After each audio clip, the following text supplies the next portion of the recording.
Seri 7 Bukek Xiansu. Pendekar Super Sakti. Audiobook, novel silat. Cerita, Ho Ping Hu. Bab 42. Untung baginya bahwa tokoh-tokoh seperti sepasang tikus kuburan dan yang lain-lain agak jauh dari situ, sehingga yang datang membantu Chiam Tek adalah perwira yang tidak memiliki kepandaian tinggi. Hal ini menguntungkan dia, dan merugikan Chiam Tek karena bagi ahli silat tinggi, bantuan dari orang-orang yang tidak pandai bukan merupakan bantuan lagi, bahkan menjadi pengganggu.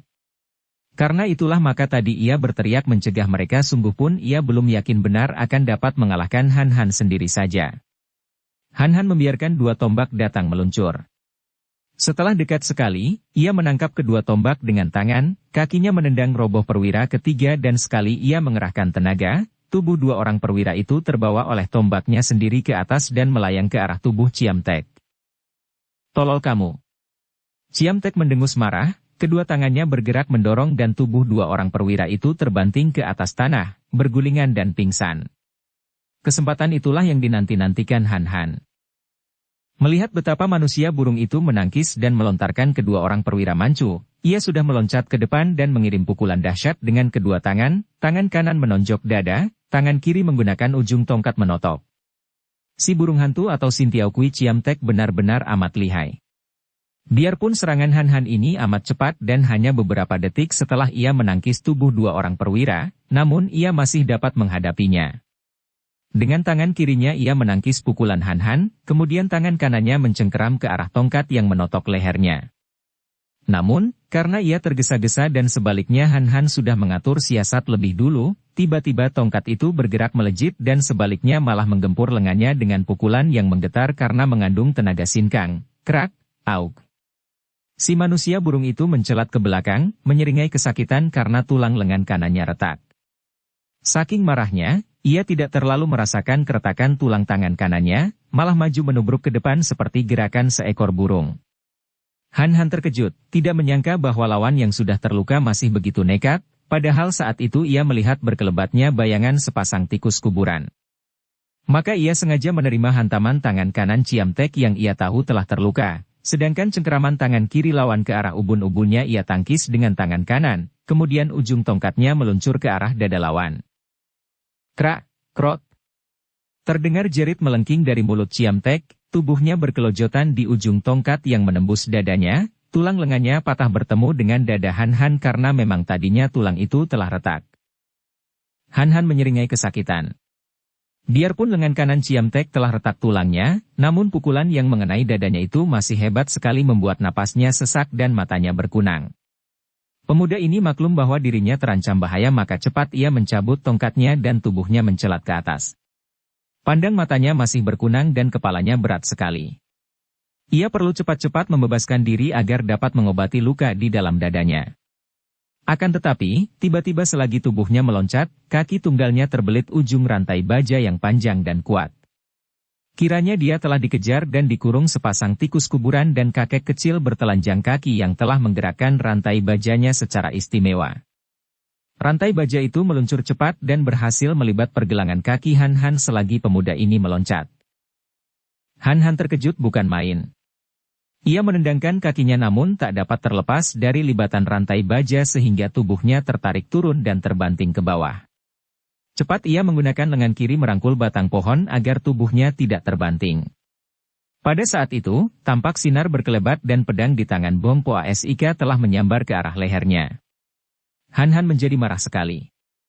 Teriakan dahsyat keluar dari kerongkongannya, teriakan yang mengandung hawa hikang sehingga si manusia berkepala benjol itu kaget. Gerakannya tertahan sedetik namun cukup bagi Han Han yang masih bergantung dengan lengan kiri pada batang pohon sedangkan kaki tunggalnya masih terlibat rantai itu. Han Han menggerakkan tangan kanannya, mencengkeram ujung pedang, mengerahkan sinkang dan sekali betot pedang itu telah dirampasnya. Pergelangan tangannya bergerak, pedang membalik dan kini ia telah memegang gagang pedang, langsung ia tusukkan ke lambung Bong Poa Sik. Pengerahan sinkang tadi membuat dadanya makin sesak dan matanya menjadi gelap, namun Han Han masih dapat menusuk lambung lawannya dengan tepat sehingga pedang rampasannya menembus dari lambung kiri Bong Poa Sik. Bukan itu saja, juga berbareng ia mengerahkan tenaga pada kakinya, menarik kaki itu ke belakang. Bersama dengan jerit kematian yang keluar dari mulut Bongpo Asika bersama semburan darahnya, terdengar pekik kaget kakek yang memegang ujung rantai karena tubuhnya terbawa oleh tarikan kaki Han Han. Betapapun ia mempertahankan, tetap saja tubuhnya terbawa melayang ke arah Han Han. Cap! Han Han terkejut bukan main.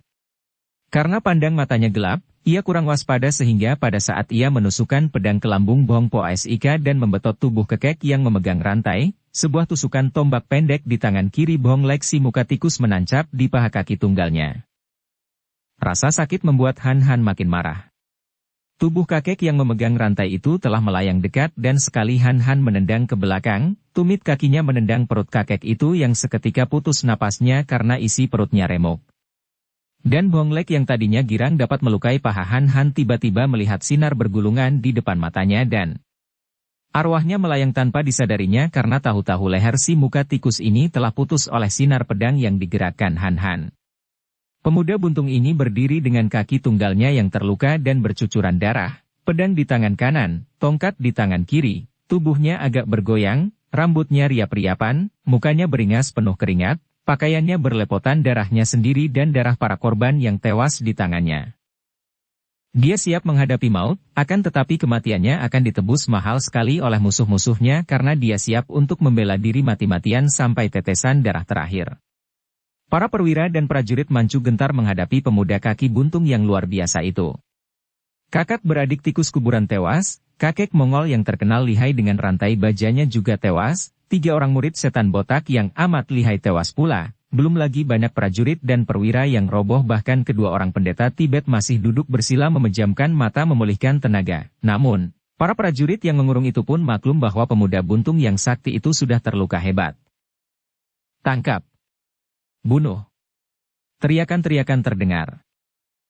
Jangan dekati, teriak seorang perwira. Serang dengan anak panah. Sibuklah para prajurit, seperti serombongan orang yang ketakutan mengurung seekor harimau yang ganas dan kuat.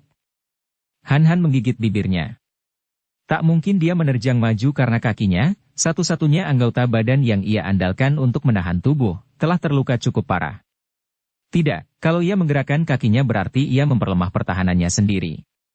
Dia akan tetap berdiri di situ dan menghadapi semua terjangan musuh sampai mati. Ser! Ser ser!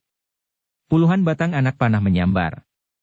Han Han memutar pedang rampasan di taganya sehingga terdengar suara nyaring berkali-kali, tampak bunga api berpijar dan disusul pekik beberapa orang prajurit yang termakan anak panah mereka sendiri yang membalik oleh tangkisan Han Han. Sebagian besar anak panah runtuh, ada sebatang menancap di antara rambut yang awut-awutan itu seperti hiasan rambut, dan sebatang lagi menancap di bajunya setelah melukai kulit pinggul, tidak dapat menembus kulit karena Han Han memutar pedang sambil mengerahkan sinkang melindungi tubuh. Hentikan serangan. Tiba-tiba terdengar bentakan nyaring dan ternyata di tempat itu telah datang pasukan yang terdiri dari 100 orang lebih yang merupakan pasukan pilihan Manchu, dikepalai oleh seorang wanita yang cantik sekali, cantik dan gagah bermata seperti bintang kembar. Han Koko, ai! Kalian orang-orang gila. Berani menyerang kakakku? Pergi semua, pergi. Dia itu Han Koko, kakakku. Han Koko, gadis jelita yang gagah perkasa itu bukan lain adalah Lulu. Gadis ini, seperti kita ketahui, telah menjadi sumoi dari Puteri Nirahai di bawah gemblengan Puteri Maya, yaitu nenek bangsa Hitan yang sakti itu.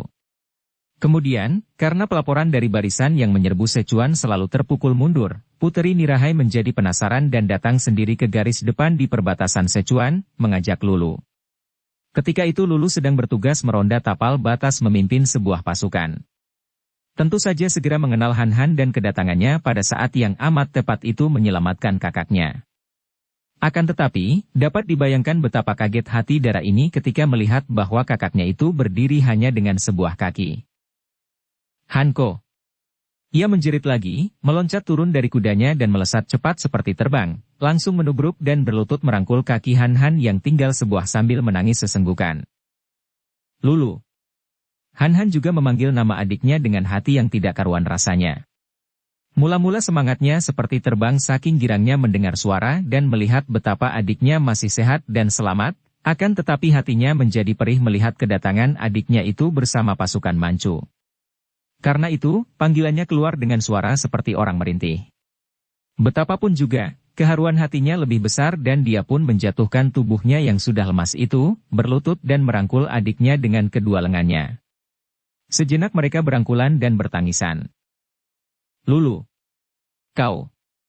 Bocah nakal. Kemana saja kau pergi? Han menegur, tangan kiri diletakkan di atas pundak darah itu, tangan kanannya menghapus air mata yang bercucuran di atas pipi Lulu. Akan tetapi Lulu tidak menjawab, melainkan meraba-raba paha kiri Han yang buntung, matanya yang basah air mata itu terbelalak memandang, kemudian ia meloncat bangun, matanya yang lebar indah itu liar memandang ke arah para prajurit Manchu yang sibuk mengurus teman-teman yang tewas dan merawat yang luka, wajahnya yang manis dan jelita itu menjadi beringas. Kulit mukanya merah sekali. Siapa yang membuntungi kakimu, Hanko? Siapa? Hayo katakan kepadaku agar dapat kubalas dia. Hanko, katakan siapa yang membuntungi kakimu. Katakan. Para perwira dan prajurit Manchu menjadi ketakutan dan saling pandang. Mereka tentu saja amat takut kepada adik seperguruan Putri Nirahai ini, bukan hanya takut akan kepandaiannya yang kabarnya amat lihai seperti sang putri, akan tetapi terutama takut akan kekuasaan dan kedudukan Putri Nirahai sendiri. Lulu, bukan mereka. Kakiku sudah lama buntung. Han berkata, Koko. Lulu menubruk lagi dan menangis, meraba-raba kaki yang buntung, lalu meraba-raba muka Han, menyibakkan rambut kakaknya yang aut-autan menutupi muka yang tampan itu. Kau terluka. Koko, mengapa kau berada di sini? Kembali Lulu meloncat bangun dengan sigapnya, membalikan tubuhnya dan membentak kepada para prajurit. Pergi kalian semua, pergi dari sini. Kalau tidak, kubunuh semua. Pergi. Para perwira Manchu dan para prajurit terkejut, cepat-cepat mereka membawa mayat dan teman-teman yang terluka meninggalkan tempat itu. Dua orang pendeta lama sudah tidak kelihatan lagi di tempat itu. Mereka berdua maklum bahwa setelah Lulu datang secara tidak terduga-duga, rencana mereka membunuh Han yang dianggap seorang lawan berbahaya itu menjadi gagal. Setelah tempat itu bersih ditinggalkan semua pasukan, Lulu kembali menubruk Han. Hanko, apakah yang terjadi dengan dirimu? Mengapa kakimu buntung? Siapa yang dapat melakukan perbuatan keji ini kepadamu, Han Koko? Kembali kedua mata gadis itu bercucuran air mata begitu ia melihat ke arah kaki buntung kakaknya. Akan tetapi Han tidak menjawab. Lulu masih menangis sambil membenamkan mukanya di dada kakaknya, kedua lengannya merangkul leher. Han Koko. Setengah mati aku mencarimu. Bertahun-tahun amat lama rasanya, hampir aku putus harapan. Aku sampai di tempat sejauh ini juga mencarimu. Tapi, siapa menduga bahwa kau? Kakimu. Aduh, Koko. Katakanlah, siapa orangnya yang begitu kejam membuntungi kakimu? Aku bersumpah untuk menuntut balas. Akan tetapi Han tetap diam tak menjawab. Lulu yang diamuk keharuan, kegirangan, juga kemarahan melihat kaki Han buntung, tidak merasa betapa semua pertanyaannya tak terjawab. Kini ia mengangkat mukanya dan berkata penuh semangat. Jangan khawatir, Hanko. Kalau musuh itu terlalu lihai, aku dapat membantumu. Aku, adikmu ini, sekarang bukanlah Lulu yang dahulu. Aku sudah memiliki kepandaian tinggi dan... Tiba-tiba Lulu menghentikan kata-katanya ketika ia melihat wajah Han.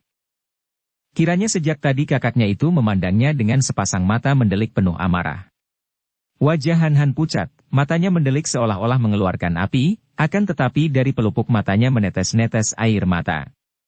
Pemuda yang terluka ini tidak hanya terluka pahanya yang robek oleh tusukan tombak bonglek melainkan yang lebih berbahaya lagi adalah luka di dalam dadanya akibat pukulan ciamtek si burung hantu, napasnya makin sesak dan seluruh dada terasa panas. Setengah mati ia mencari Lulu, bertahun-tahun ia lamanya dengan hati rindu dan penuh kekhawatiran, kini setelah bertemu, kegirangan hatinya ternoda oleh kenyataan bahwa adiknya telah memimpin pasukan Manchu. Koko. Hanko. Kau menangis? Kenapakah? Dengan jari tangan gemetar Lulu mengusap air mata yang mengalir di atas pipi yang pucat itu. Gerakan Lulu yang penuh kasih sayang ini memancing naiknya sedu sedan dari dada Han, tangan kirinya merangkul dan mengelus-elus rambut di kepala Lulu, akan tetapi tangan kanannya mengepal keras sekali. Mulutnya tidak mampu menjawab, dua macam perasaan bertanding dalam hatinya sendiri. Koko, bicaralah. Kau kenapakah? Kakimu. Lulu terisak. Siapa yang membuntungi kakimu? Buk. 3 kali kepalan tangan kanan Han Han menghantam tanah sehingga Lulu merasa betapa tanah yang diinjak tergetar. Ia kaget sekali dan memandang wajah kakaknya dengan kedua mata terbelalak lebar. Hanko, kenapa?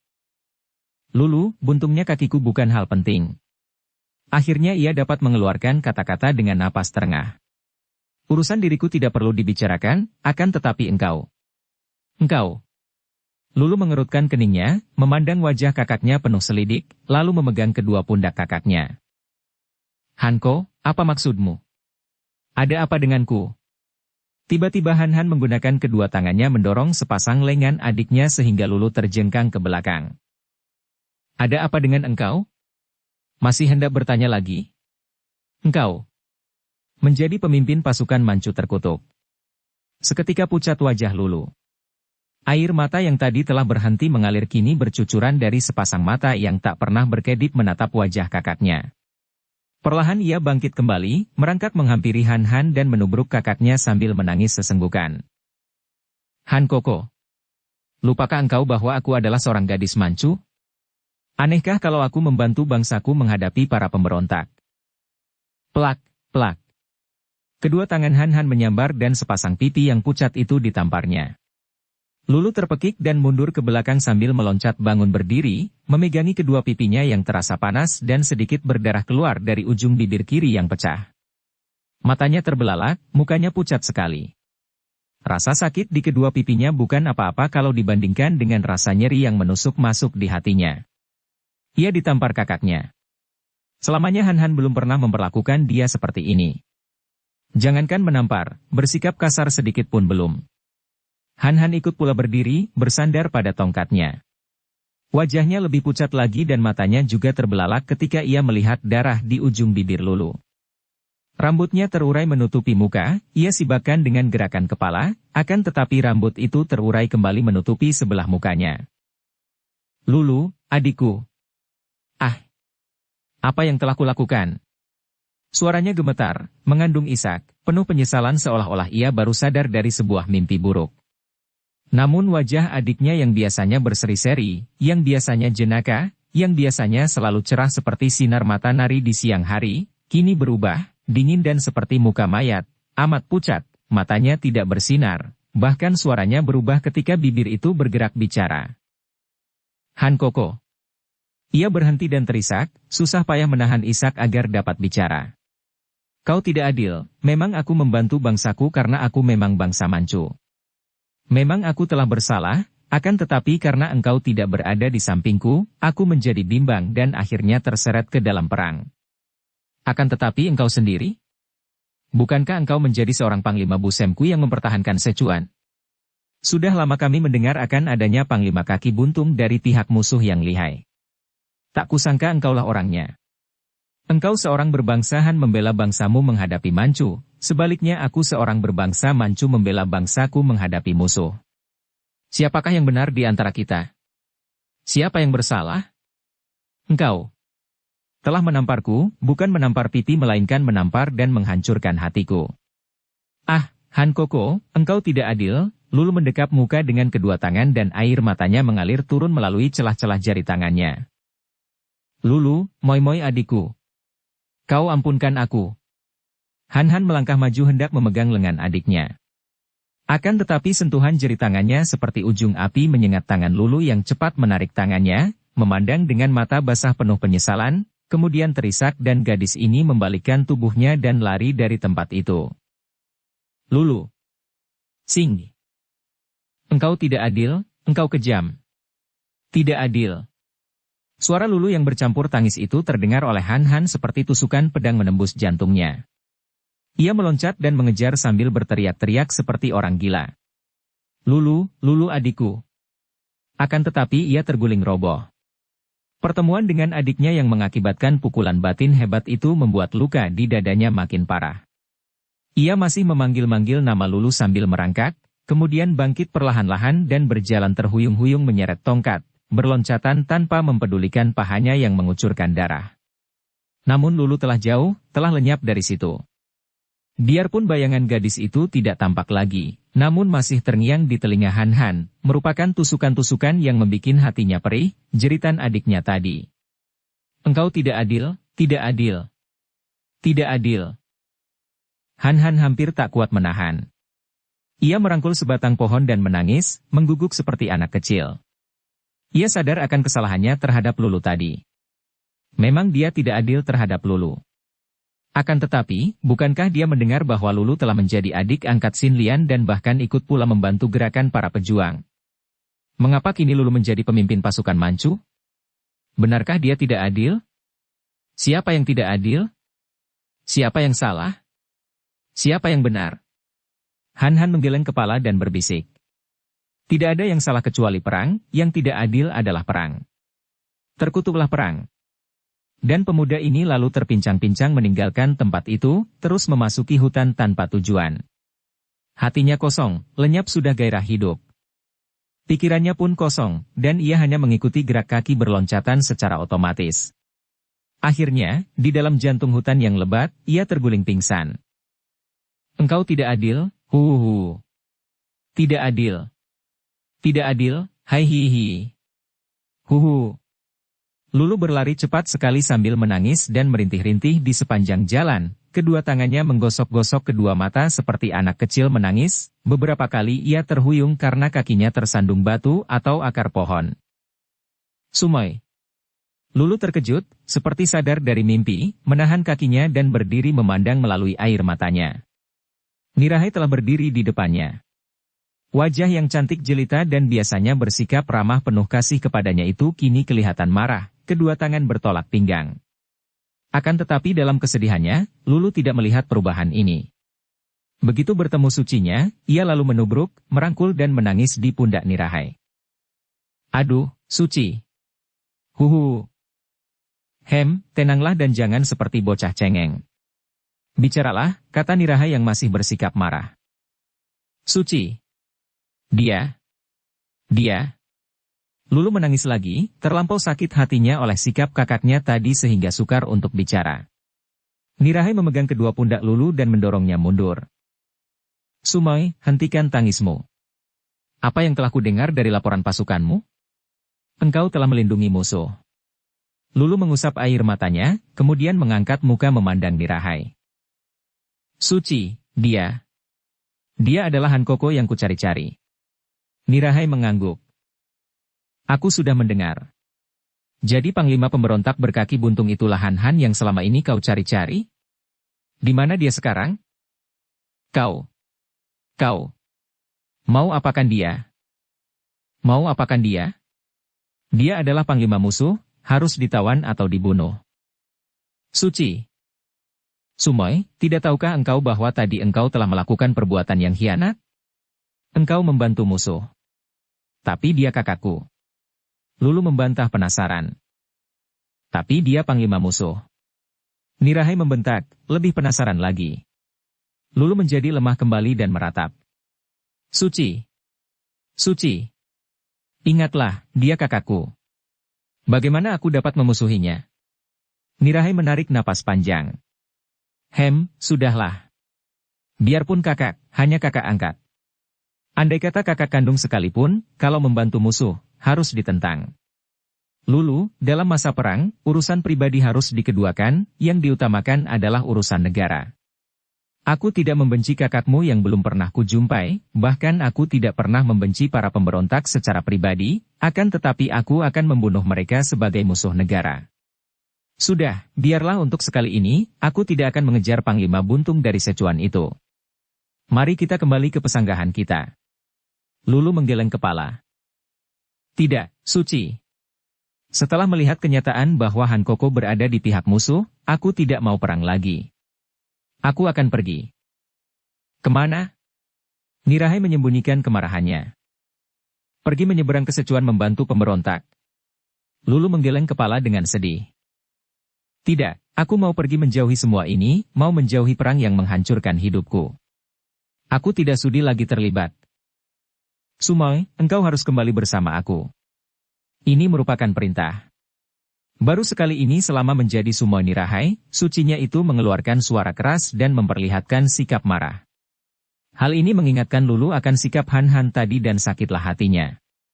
Ia pun memandang sucinya dengan sinar mata penuh penasaran dan tentangan, lalu bertanya dengan suara tegas. Perintah siapa kepada siapa? Perintah seorang pemimpin kepada bawahannya, perintah seorang wakil kaisar kepada warga negaranya. Perintah seorang suci kepada Sumoynya. Lulu menggeleng kepala. Tidak, Suci. Apapun yang terjadi, aku tidak mau kembali ke markas, tidak mau ikut perang. Aku hendak pergi kemana aku suka. Lulu. Membangkang berarti memberontak dan kau bisa dihukum. Terserah. Sumoy, engkau hendak melawan sucimu. Engkau berani melawan aku? Suci, ketika aku ikut bersamamu, tidak ada perjanjian jual beli kebebasanku. Kalau sekarang engkau hendak memaksa, hendak mengganggu kebebasanku, terpaksa aku melawanmu. Melawan engkau sebagai orang yang hendak memaksaku, bukan sekali-kali melawan bangsa atau negara. Aku tidak peduli akan urusan bangsa dan negara, tidak peduli akan perang, aku muak. Biarkan mereka yang suka perang itu maju sendiri mempertaruhkan nyawa. Bagiku, terima kasih. Aku tidak mau kembali dan kalau Suci hendak memaksa, apa boleh buat, aku melawan sebisaku. Nirahai menghela napas, wajahnya kelihatan penuh kecewa dan sesal. Dia amat mencinta Lulu yang dianggapnya sebagai adik sendiri, tidak ingin menggunakan kekerasan. Akan tetapi dia pun sudah mengenal watak Lulu yang sekali menentukan sikap akan dibela sampai mati. Betapapun juga tak mungkin ia melepaskan Sumoynya ini. Kalau sampai Sumoynya ini kemudian membantu pemberontak, hal itu merupakan malapetaka yang lebih hebat lagi. Bayangkan saja. Sumoynya, seorang gadis Manchu pula, membantu pemberontak melawan bangsa sendiri, tidak, ia harus mencegah hal yang terkutuk itu. Lebih baik melihat Sumoynya mati di depan kakinya untuk kemudian ia tangisi dan kabungi daripada melihat Sumoynya menjadi pengkhianat. Sumoy, sekali lagi, marilah kau ikut aku kembali dan kita bicarakan semua urusan dengan baik. Jangan menuruti perasaan yang sedang terganggu. Perlukah urusan begini saja sampai mematahkan ikatan persaudaraan dan kasih di antara kita? Suara Nirahai yang lemah lembut ini membuat Lulu kembali terisak. Suci. Suci. Kau kasihanilah aku, biarkan aku pergi, ia meratap. Sumoy. Nirahai membentak lagi. Engkau seorang gadis yang perkasa. Engkau adalah Sumoyku, engkau adalah murid Subomaya. Mengapa sikapmu begini lemah? Hayo ikut aku kembali. Lulu menggeleng kepala. Tidak mau, Suci. Baik. Kita lihat saja siapa di antara kita yang lebih kuat. Akan tetapi ingat, sekali ini kita bukan sedang berlatih. Nirahai berkata mengejek dan menubruk ke depan mengirim totokan ke arah leher Lulu disusul cengkeraman ke arah pundak. Lulu cepat mengelak totokan dan menangkis cengkeraman, bahkan langsung ia membalas dengan pukulan dari ilmu silatnya yang ampuh dan yang ia latih dari putri atau nenek Maya, yaitu Toat Beng Sian Kun. Kelihatannya ringan saja, pukulan ini yang mengarah dada dan perut Nirahai dengan kedua tangan terbuka. Akan tetapi tentu saja mengenal pukulan sakti, cepat ia mengelak dan balas menyerang. Makin lama makin cepat gerakan mereka sehingga yang tampak hanya dua bayangan berkelebat, kadang-kadang menjadi satu. Betapapun lihainya Lulu, tentu saja dia tidak dapat menandingi kehebatan Nirahai yang memiliki banyak ilmu silat tinggi yang luar biasa. Sebentar saja, tidak sampai 30 jurus, Lulu mulai terdesak hebat dan hanya mengandalkan kelincahan gerakannya yang ia dapat dari latihan di Pulau Es saja yang membuat ia dapat bertahan dari serangan Nirahai yang bertubi-tubi. Lulu mulai berloncatan ke sana-sini dan terus mundur. Lumoy, jangan takut. Aku datang membantumu. Tiba-tiba terdengar seruan nyaring dan muncullah Sin Kiat yang langsung menyerang Nirahai dengan pedangnya. Gerakan murid Im Yang Sengcu yang berjuluk Hawasan Gihap ini cepat dan dahsyat sekali, pedangnya mengeluarkan suara berdesing dan berubah menjadi sinar terang bergulung-gulung. Pemberontak cilik bosan hidup. Nirahai berseru dan tiba-tiba mata Sin Qiat menjadi gelap ketika ada sinar hitam lebar menutupi tubuh lawannya, kemudian dari tengah bayangan hitam itu meluncur sinar putih yang menusuk ke arah lambungnya. Cering! Sin Qiat terkejut sekali. Ternyata bayangan hitam itu adalah sebatang payung yang tiba-tiba sudah berada di tangan Nirahai dan payung itu berkembang, kemudian ujung payung yang runcing seperti pedang menusuknya. Tangkisannya membuat tangannya tergetar, tanda bahwa Puteri Manchu itu memiliki sinkang amat kuat. Sin Qiat memutar pedangnya dan bergerak cepat, namun semua serangannya kena dihalau oleh tangkisan kuat, dan dalam beberapa gebrakan saja ia sudah terdesak oleh serangan balasan ujung payung yang menyembunyikan gerakan lengan dan pundak lawan. Plak! Cering! Ai! Sin Qiat terpaksa meloncat ke belakang dan hampir saja lututnya kena disambar ujung payung yang gerakannya amat lihai itu. Sin Qiat memandang tajam, kemudian ia berkata, kalau tidak salah dugaanku, tentu engkaulah Puteri Nirahai yang terkenal licik itu, pengadu domba antara Hoa Sanpai dan Xiao Limpai, katanya sambil melintangkan pedang di depan dada. Kemudian ia menoleh ke arah Lulu dengan wajah berseri. Lumoy, engkau pergilah. Han mencarimu. Biar aku yang menghadapi iblis betina ini. Wah, melihat gerakan pedangmu, engkau tentu Haoasan Gihiap seperti yang pernah diceritakan Lulu kepadaku. Ah, tidak kecewa engkau menjadi murid Im Yang Seng Chu, akan tetapi engkau harus belajar 100 tahun lagi untuk dapat melawanku. Nirahai berseru dan kembali payung pedangnya mengirim serangan hebat. Sin Qiat tidak berani berlaku lengah dan cepat ia menangkis sambil meloncat ke samping kemudian mengirim serangan balasan yang dapat dielakkan secara mudah oleh Nirahai dengan sikap mengejek. Wan tuako, jangan campuri, biar aku sendiri hadapi Suci. Wan Sin Qiat terkejut bukan main dan untuk kedua kalinya ia meloncat mundur. Apa? Sucimu? Nirahai tersenyum dan memandang wajah tampan itu dengan tajam. Diam-diam ia kagum kepada pemuda yang tampan dan gagah ini, akan tetapi karena ia tahu bahwa pemuda ini pun seorang panglima Sichuan, maka dia menganggap pemuda ini musuhnya. Benar, Wan Sin Qiat, ataukah Wan Chiang-kun? Engkau seorang panglima pemberontak, bukan? Lulu adalah sumoiku, akan tetapi mencampuri urusan kami atau tidak. Setelah engkau berada di daerah ini, engkau harus menyerah menjadi tawananku atau terpaksa aku akan membunuhmu sebagai tokoh pemberontak. Lumoy, bagaimana ini? Sin Qiat bingung sekali, akan tetapi Nirahai telah menyerangnya kembali dengan hebat. Trang! Ceringgig! 2 kali Sin Qiat menangkis dan ia terhuyung ke belakang. Nirahai terus menerjang maju dan mendesak pemuda yang terhuyung itu dengan ujung payungnya. Trik! Nirahai mencelat mundur. Lulu telah mencabut pedang dan menangkis gagang payung itu, menolong Sin Qiat. Suci, tidak boleh kau bunuh dia. Mari kita lanjutkan pertandingan kita. Sumoy, kau makin tersesat, membantu pemberontak di depanku, ya. Nirahai menyerang dengan hebat dan kembali kedua orang gadis yang sama cantik jelita dan sama lincah itu saling serang, kini menggunakan senjata. Melihat ini, serta-merta Sin Qiat membantu dan mengeroyok Nirahai.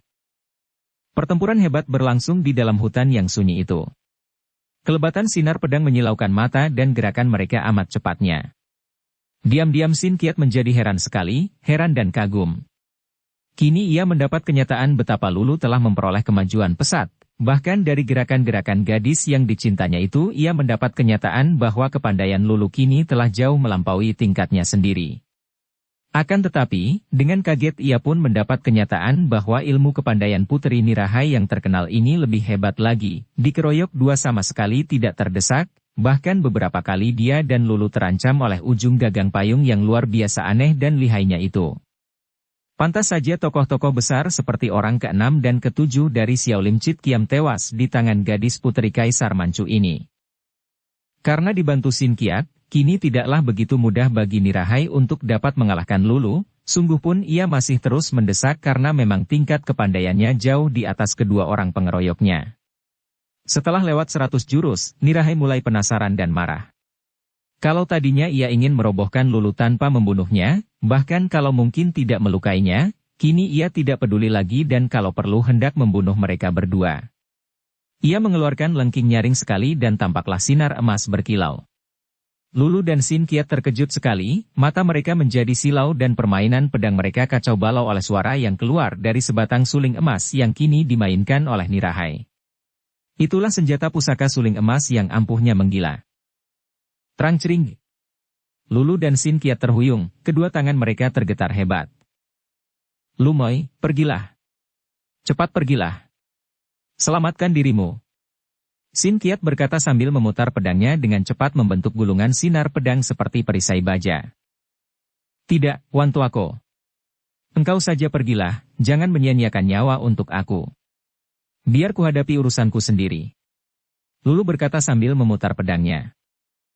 Terang-terang. Kini kedua orang muda itu tidak hanya terhuyung, bahkan terlempar ke belakang dan bergulingan. Nirahai tertawa dan terus menerjang maju. Moi. Pergilah selamatkan dirimu. Sin Qiat mendesak. Tuako, kenapa sih engkau hendak mengorbankan diri untukku? Lulu bertanya penasaran. Moi, kau tahu. Aku cinta padamu, aku rela berkorban untukmu. Pergilah dan temui Han. Di Sichuan. Sin Qiat menangkis. Trak. Pedangnya patah menjadi dua bertemu dengan suling emas. Tendangan kaki Nirahai menyerempet pahanya dan pemuda itu terguling. Wan Tuako. Lulu berteriak dan ia memutar pedangnya menghalangi Nirahai mengirim serangan terakhir kepada pemuda itu. Cering. Sing. Sumoy, dia mencintamu, apakah engkau juga mencintanya? Lulu tidak menjawab, mukanya merah dan ia menyerang dengan tusukan kilat yang dapat ditangkis oleh Nirahai. Sin Qiat sudah meloncat bangun lagi.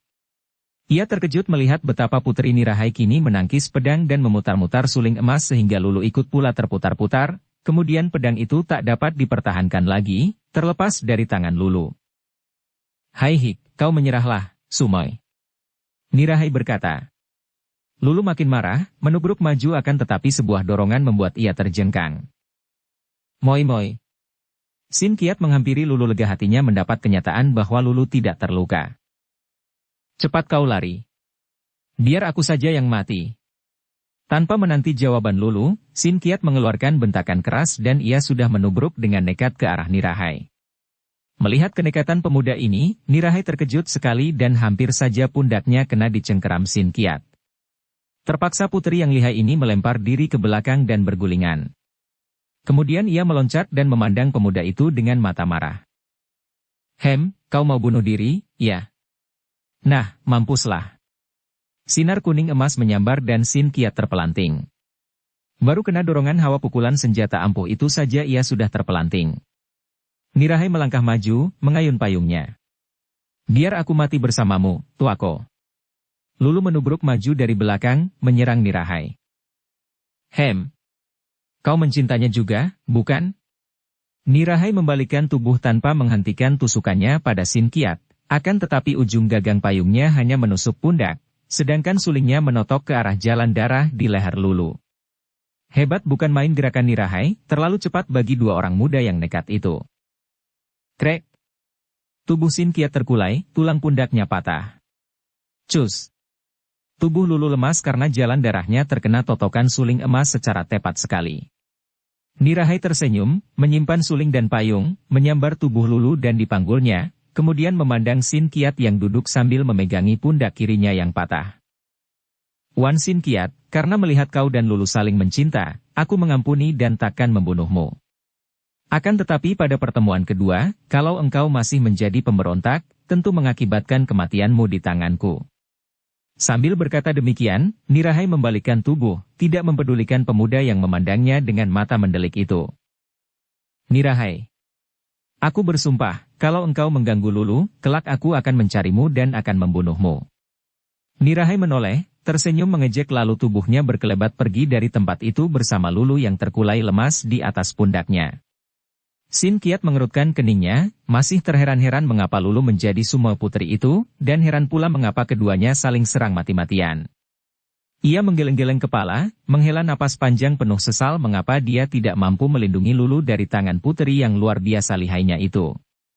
Akan tetapi diam-diam masih terngiang di telinganya suara Lulu ketika membantunya tadi. Biar aku mati bersamamu, Tuako. Betapa merdunya suara ini. Bukankah kata-kata itu merupakan pencerminan hati yang mencinta? Secara kebetulan saja ia bertemu dengan Lulu di tempat ini. Dia bersusah payah mencari dan mengikuti jejak Han Han semenjak pemuda buntung itu meninggalkannya. Dan di tempat sunyi ini, bukan Han Han yang ia temukan, melainkan Lulu. Kemanakah perginya Han Han? Tentu tidak jauh dari tempat ini karena jejaknya menuju ke tempat ini. Dia harus mencari Han Han. Kiranya hanya Han Han seorang yang akan mampu menandingi Nirahai yang begitu lihai.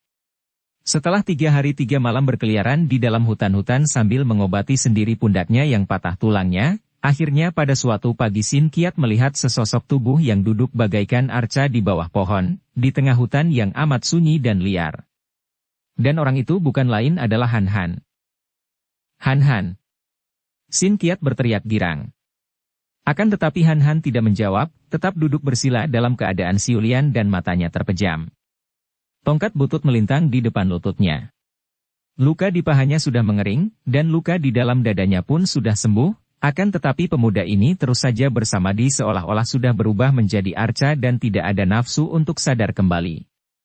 Han Han mengalami pukulan batin yang amat hebat secara bertubi-tubi sehingga membuat dia seolah-olah sudah bosan hidup. Pertama-tama urusan dengan Kim Chu sudah merupakan tekanan batin yang berat, disusul lagi dengan kematian Lu Soan Li yang juga menjadi korban cinta kasihnya kepadanya. Pertemuannya dengan Tan Hian Cheng yang mencintanya membuat hatinya makin terhimpit dan satu-satunya harapan hatinya untuk dapat keluar dari himpitan dan mendapatkan hiburan batin adalah pertemuannya kembali dengan Lulu. Akan tetapi, begitu berjumpa dengan adiknya yang tercinta itu, ia malah menerima hantaman batin yang lebih berat lagi, yaitu dengan kenyataan bahwa Lulu telah menjadi seorang pemimpin pasukan Manchu. Lebih celaka lagi, dia tidak dapat mengendalikan kemarahannya yang timbul karena baru saja ia dikeroyok dan hampir celaka di tangan para pemimpin Manchu sehingga dia menampar adiknya itu, membuat Lulu sakit hati dan gadis itu melarikan diri dengan kebencian terkandung di hati adiknya yang merupakan satu-satunya manusia yang ia harapkan akan dapat menghibur hatinya yang sakit. Han Han, mengapa engkau menjadi begini? Apa yang telah terjadi denganmu? Sadarlah, aku telah berjumpa dengan Lulu. Han Han membuka matanya, memandang Sin Qiat dan bertanya dengan suara lesu. Di manakah dia? Mana Lulu? Han Han, celaka sekali. Aku bertemu dengan Lulu, akan tetapi dia dan aku tidak dapat melawan Putri Nirahai. Aku dirobohkan dan terluka, sedangkan Lulu dia dilarikan Nirahai. Anehnya Lulu menyebutnya suci, dan, akan tetapi Sin Qiat melongo ketika tiba-tiba tubuh Han Han mencelat dan lenyap dari tempat itu. Han Han. Sin Qiat berteriak, akan tetapi tubuh Han Han sudah berloncatan jauh sekali. Sin Qiat menggeleng-geleng kepala mengerti bahwa tidak mungkin ia dapat mengejar pemuda buntung itu, terpaksa ia pun meninggalkan tempat itu. Dengan hati berat Sin Qiat lalu kembali ke Sichuan, minta diri dari Raja Muda Bu Sem Kui dan meletakkan jabatan untuk pergi mencari Han Han dan terutama sekali Lulu. Begitu mendengar dari Sin Qiat bahwa adiknya ditawan Putri Nirahai, kemarahan Han Han memuncak dan tanpa pamit ia meninggalkan Sin Qiat. Menggunakan kepandaiannya pergi menuju ke kota raja untuk mengejar dan menolong adiknya. Tidak ada seorang pun yang menyangka bahwa pemuda berkaki buntung yang berjalan terpincang-pincang memasuki kota raja itu mengandung perasaan marah dan sakit hati yang akan menggegerkan kota raja. Han Han berjalan perlahan memasuki kota raja, suara tongkatnya yang membantunya terpincang-pincang itu mengeluarkan bunyi, tak-tok, mengetuk jalan berbatu yang keras. Beberapa orang menoleh dan memandangnya dengan perasaan kasihan. Juga banyak yang menjadi heran melihat pemuda tampan yang wajahnya menyinarkan sesuatu yang aneh menyeramkan, yang pakaiannya amat sederhana dan rambutnya yang hitam panjang dibiarkan terurai di atas kedua pundak dan punggungnya, rambut yang kusut. Han Han tidak tahu kemana adiknya dibawa oleh Putri Nirahai, akan tetapi ia teringat betapa dahulu adiknya itu diculik oleh Ouyang Seng. Maka ia dapat menduga bahwa antara Putri Nirahai dan keluarga Pangeran Ouyang tentu ada hubungan erat. Karena itu dengan perasaan marah memenuhi dada, dengan hati panas oleh dendam, ia lalu menunjukkan langkahnya yang terpincang-pincang itu ke arah gedung Pangeran Ouyang Chin Kok. 5 orang penjaga pintu gerbang di luar pekarangan gedung besar Pangeran Ouyang Chin Kok cepat menghadang dan memandang heran ketika melihat pemuda buntung itu seenaknya saja memasuki pintu gerbang. Hai, berhenti. Tidak boleh mengemis di sini. Seorang di antara mereka membentak, kemudian menodongkan tombaknya ke depan dada Han Han. Pergi. Han Han tidak marah mendengar makian ini. Baginya, dikatakan pengemis bukan merupakan makian atau penghinaan. Minggirlah, aku hendak mencari Ouyang Seng. 5 orang penjaga itu tercengang. Mendengar seorang pemuda kaki buntung yang mereka anggap pengemis itu menyebut nama Ouyang Kongcu begitu saja, timbul dugaan bahwa tentu pengemis buntung ini miring otaknya. Orang gila. Pergilah kalau tidak mau kami pukul, bentak penjaga kedua. Kalian minggirlah, jangan halangi aku. Han Han berkata dengan suara dingin dan tanpa mempedulikan mereka, dia jalan terus memasuki pekarangan gedung besar. 5 orang penjaga itu menjadi marah dan berkelebatlah tombak-tombak mereka ke arah Han Han. Harapkan akan dapat menghibur hatinya yang sakit. Terang-terang krek-krek-krek. 5 batang tombak patah-patah dan beterbangan disusul tubuh 5 orang penjaga itu yang terlempar ke kanan-kiri seperti daun-daun kering tertiup angin. Han Han tidak mempedulikan mereka lagi dan terus dia berloncatan menuju gedung.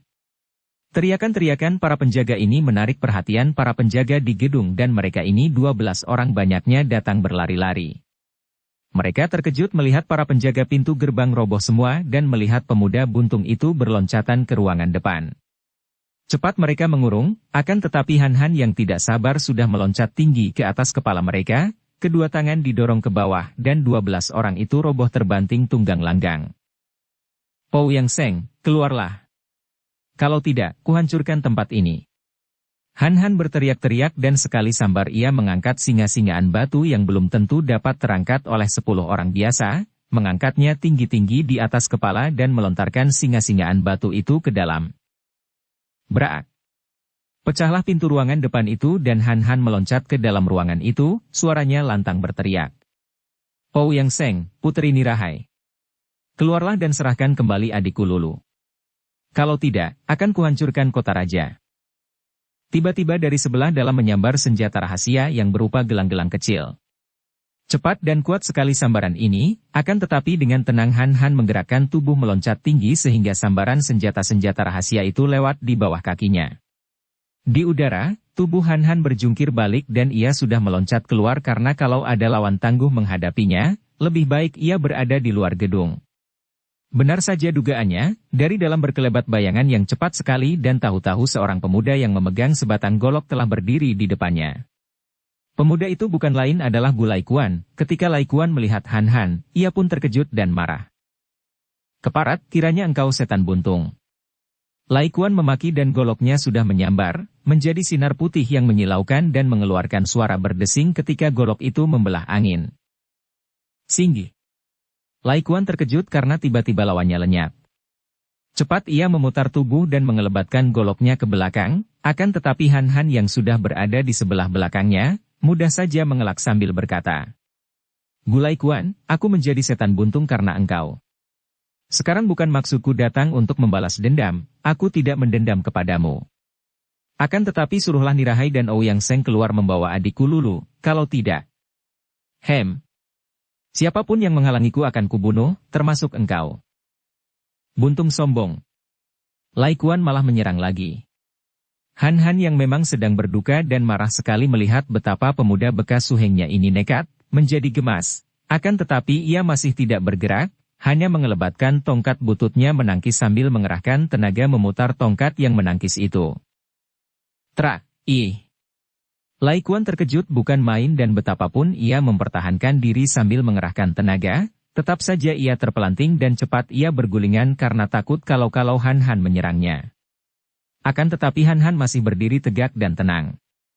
Melihat ini, sambil meloncat bangun Laikuan berteriak keras. Suhu! Xian Kou, harap bantu.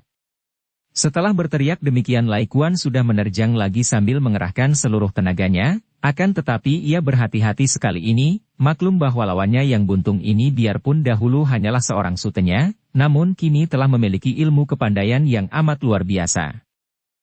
Cut! Singgih. Sinar berkilauan dari golok Laikuan menyambar ganas bertubi-tubi. Wut! Tubuh Han Han sudah melayang lagi keluar dari ruangan depan menuju ke pekarangan. Laikuan mengejar dan Han Han berhenti di atas anak tangga depan ruangan. Lai Kuan yang memang memiliki ilmu kepandaian tinggi, tidak memberi kesempatan kepadanya, sudah membacok lagi dengan goloknya mengarah kepala Han Han. Pemuda buntung ini tidak begitu mempedulikan Lai Kuan, hanya menundukkan muka mengelak sambil siap menghadapi lawan yang lebih tangguh, yang ia duga tentu akan muncul mendengar teriakan Lai Kuan. Bersambung ke bab 43. Dukung kami dengan subscribe, follow, like, komen dan share. Terima kasih.